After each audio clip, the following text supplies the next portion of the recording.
Hi everyone. So I joined the Mass at the St. Michael's Basilica today.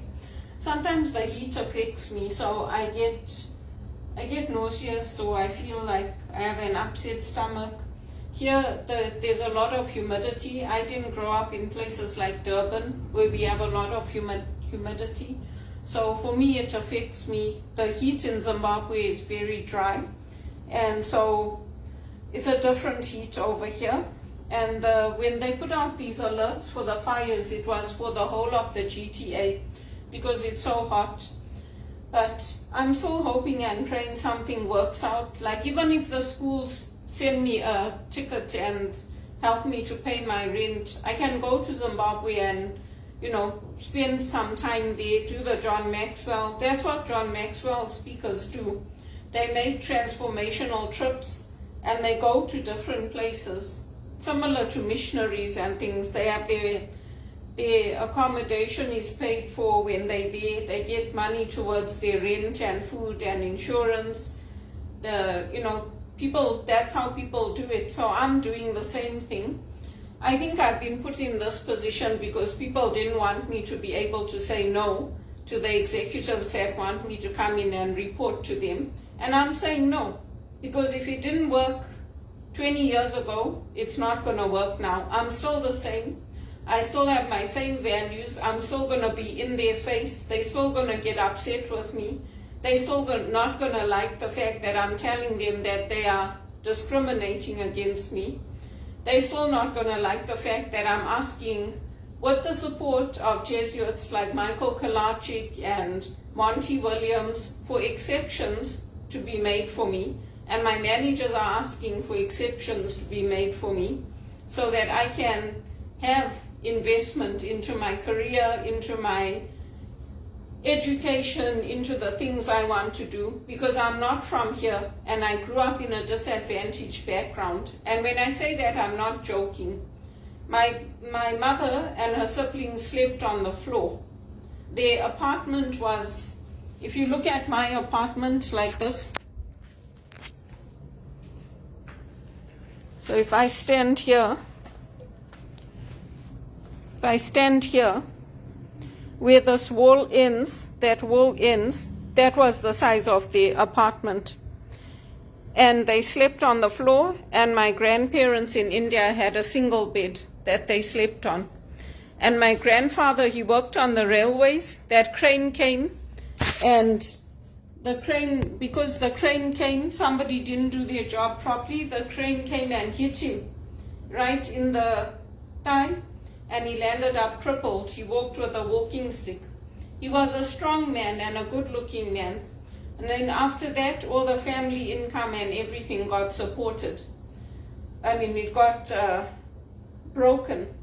So, because I asked my mother what happened to him, because he was walking on the crutches. So she told me. So it's sad, because then you have nothing. You can only rely on the little that the government gives you to support. And then the children have to go out and work, just like we did with my mom. From a young age, we had to help in the shop. We had to get holiday jobs. We had to take on whatever we could to help my mom. I didn't want to go out and work for people. I wanted to be in the business.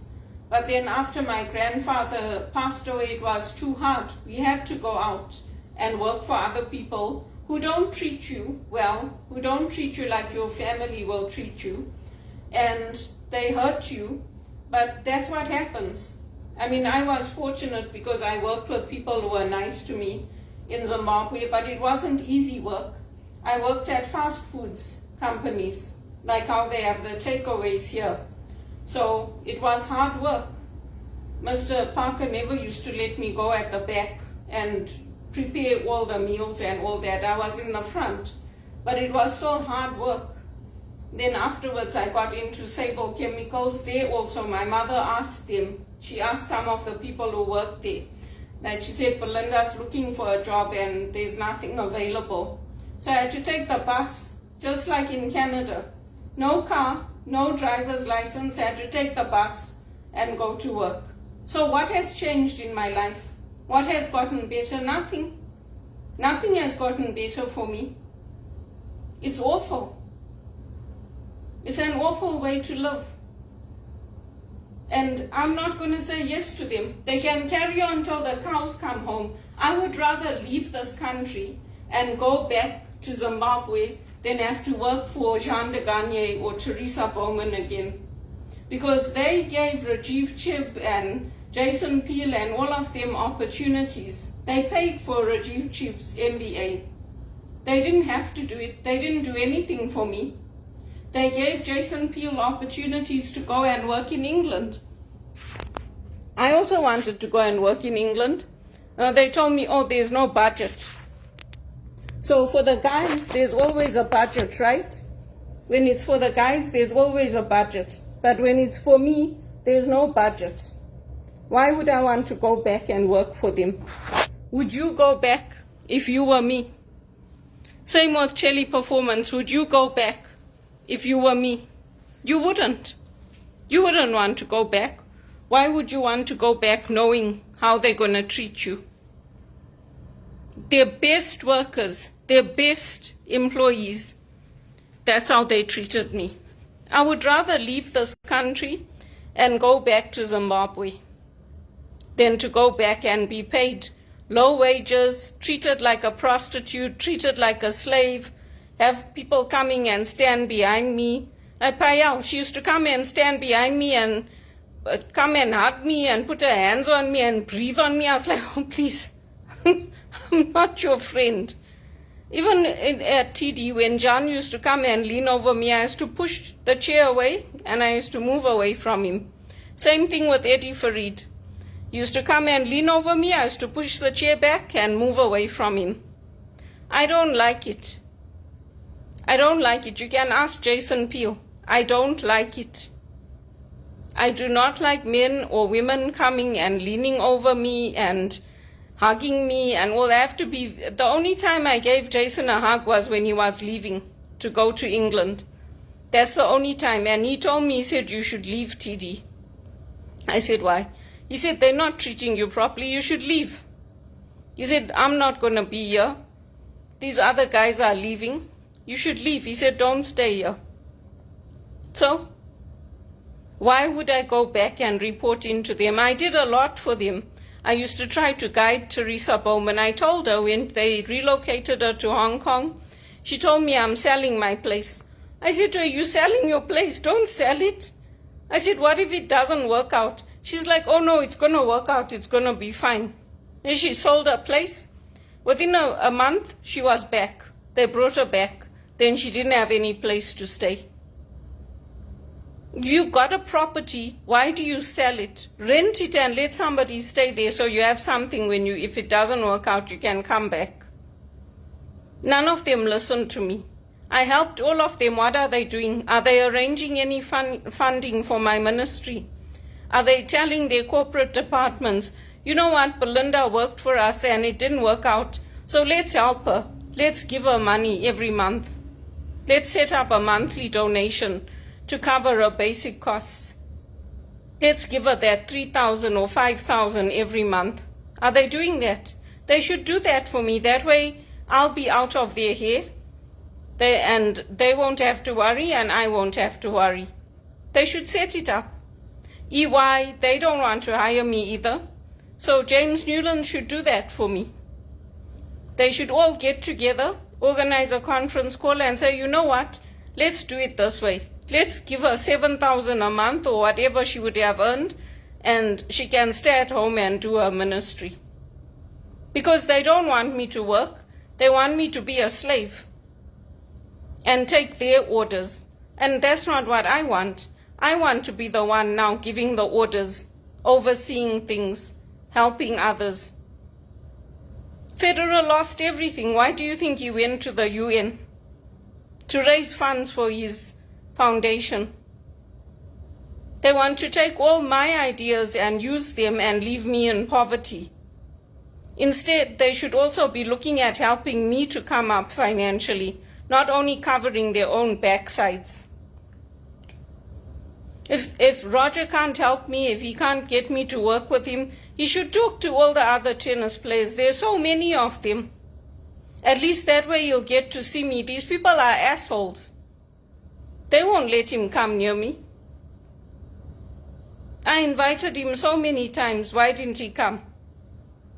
Why didn't he come? This is nonsense, this what people are doing to my life. It's rubbish. There's so many tennis players. I can work with any of them. I don't have to only work with Federer.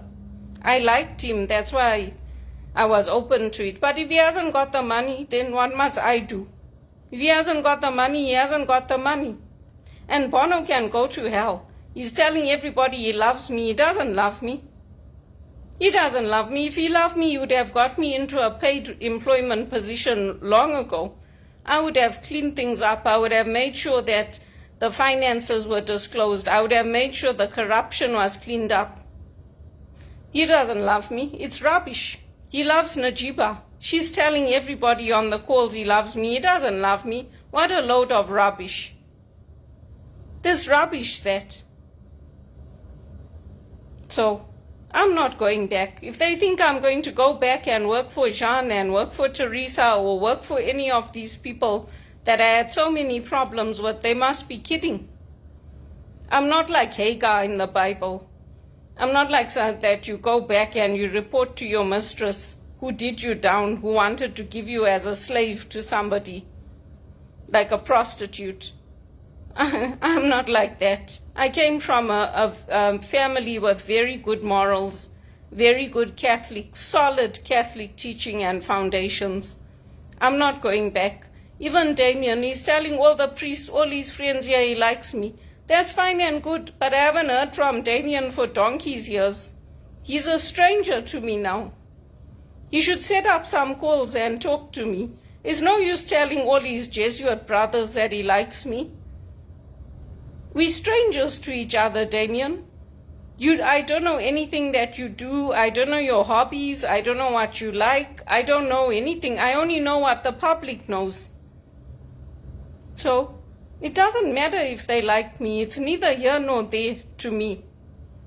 Everybody can say they like me. My mother can say she likes me. When I'm sick, who comes here? Does my mother come here? She doesn't come here. I'm tired of people's words. I want those words to translate into action. I want to see the Jesuits of Britain setting up some funding for me so that I also don't have to worry about money, so I can also buy my place, so I can also travel. That, if you're telling people you like me, Damien, that's what I want to see happening. I don't want to see all these priests. They tell everybody in the parish, when I introduce myself, they say, "Oh, is that her? Damien likes her." I'm like, you know what? These people make me laugh. Yeah, I told Duma Boko, when you go to Zimbabwe, go see my dad's grave. That's what I want the African leaders to do for me. I want them to go and visit my dad's grave in Kwekwe, because I can't go. I told them, set it up. I'll come and work with the people in Africa. I am not going back to the people who did me down. Why would I go back? So they can finish me, so they can finish my life. I'm fighting for my life. Why do I want to go back and work for them? You think they gave me that 10-year non-disclosure agreement and non-compete agreement because they liked me?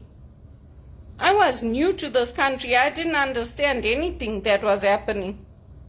I'm not going back to them, any of them.